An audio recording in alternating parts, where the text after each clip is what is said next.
말씀은 사무엘상 13장 1절에서 12절까지의 말씀입니다. 함께 읽도록 하겠습니다. 사울이 왕이 될 때에 40세라 그가 이스라엘을 다스린 지 2년에 이스라엘 사람 3,000명을 택하여 그 중에서 2,000명은 자기와 함께 빅마스와 베들산에 있게 하고 1,000명은 요나단과 함께 베냐민 기브야에 있게 하고 남은 백성은 각기 장막으로 보내니라. 요나단이 게바에 있는 블레셋 사람의 수비대를 치매 블레셋 사람이 이를 들은지라. 사울이 온 땅에 나팔을 불어 이르되 히브리 사람들은 들으라 하니 온 이스라엘이 사울이 블레셋 사람들의 수비대를 친 것과 이스라엘 블레셋 사람들의 미움을 받게 되었다 함을 듣고 그 백성이 길갈로 모여 사울을 따르니라. 블레셋 사람들이 이스라엘과 싸우려고 모였는데 병거가 3만이요 마병이 6,000명이요 백성은 해변에 모래알같이 많더라.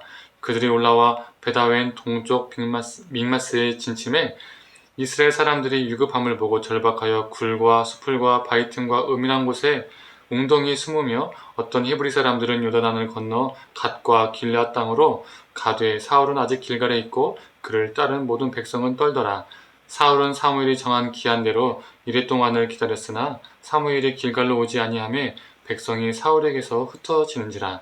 사울이 이르되 번제와 화목제물을 이리로 가져오라 하여 번제를 드렸더니 번제 드리기를 마치자 사울이 온지라. 사울이 나가 맞으며 무난하매 사무엘이 이르되 왕이 행하신 것이 무엇이냐 하니 사울이 이르되 백성은 내게서 흩어지고 당신은 정한 날에 오지 아니하고 블레셋 사람은 믹마스에 모였음을 내가 보았으므로 이에 내가 이르기를 블레셋 사람들이 나를 치러 길갈로 내려오겠거늘 내가 여호와께의 은혜를 간구하지 못했다 하였다 하고 부득이하여 번제를 드렸나이다 하니라.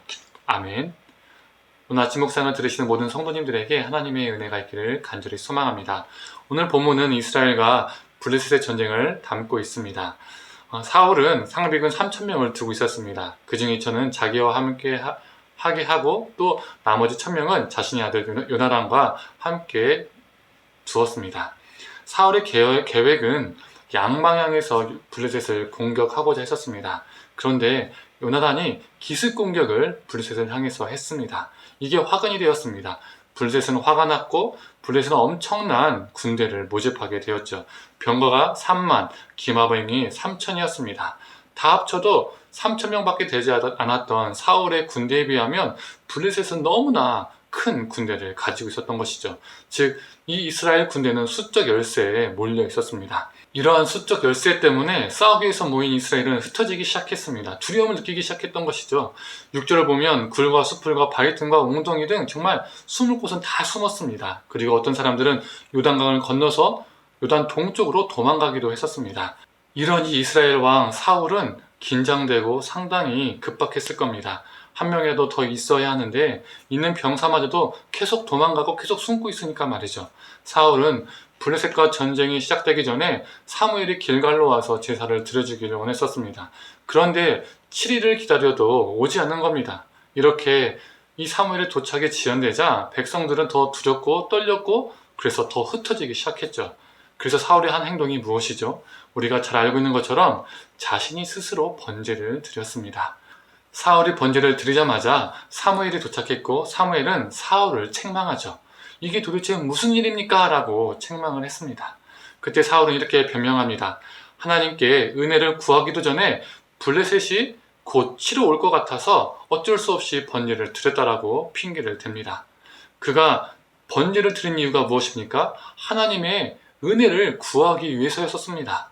우리는 절박하고 급박할 때, 힘들고 외롭고 지칠 때, 두려울 때 하나님의 은혜를 구합니다. 그건 당연한 거죠. 인간은 한계가 있는 존재이기 때문에 그 무한한 하나님의 은혜를 바라보게 되는 것입니다. 그러나 하나님의 선하신 은혜를 구하는 것이 목적이라면 그 방법도 선해야 합니다. 하나님의 은혜를 구하는데 그 방법이 잘못된 것이라면 하나님은 기뻐하지 않으시죠. 어떤 이들은 두렵고 급박할 때에 그 문제의 상황에 놓여 있을 때에 하나님의 은혜를 구하지만 동시에 그 상황을 뚫고 지나가기 위해서 해결하기 위해서 불법과 편법을 행하는 경우도 있습니다. 그리고 그 문제가 해결되면 하나님의 은혜라고 말하기도 하죠. 하지만 그건 하나님의 은혜가 아닙니다. 하나님께서 기뻐하지 않으십니다. 하나님이 하신 것도 아닙니다. 그건 그냥 불법이고 편법입니다. 본인이 불법과 편법으로 부주의한 것으로 해결한 것뿐입니다. 이런 모습은 살과 같은 모습이라고 할 수 있습니다. 우리가 정말 이것을 잘 분별해야 됩니다. 그렇지 않으면 잘못된 방법으로 다 해결해 놓고 다 하나님이 하셨다라고 말을 하는 건 정말 위험한 말입니다. 그런 말을 쉽게 내뱉으면 안 됩니다. 우리는 우리 수많은 문제 앞에 하나님의 선하신 은혜를 바라보게 됩니다. 구하게 됩니다. 정말 간절하기 때문이죠.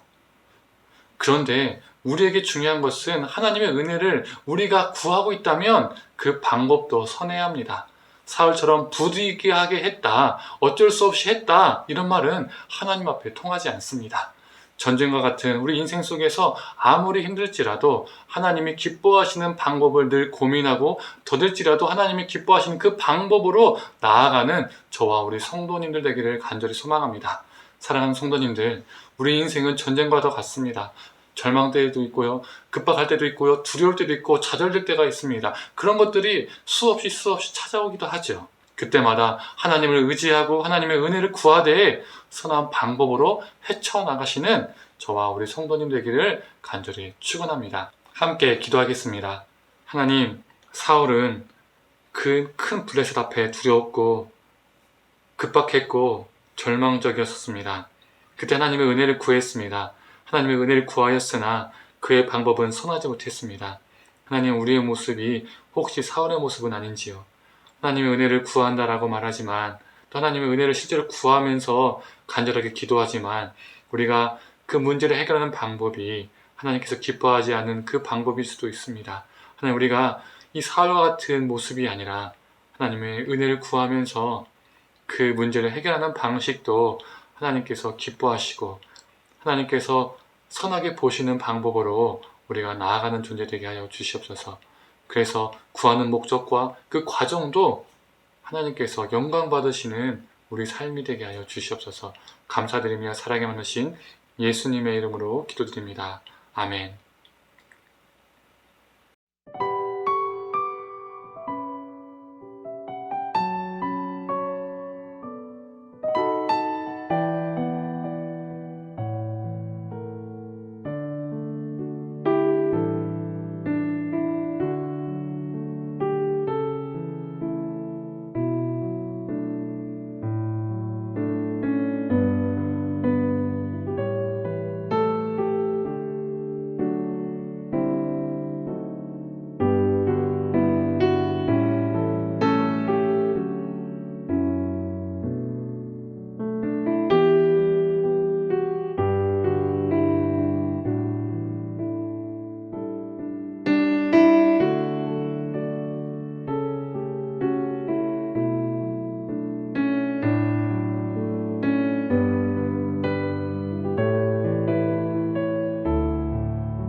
니다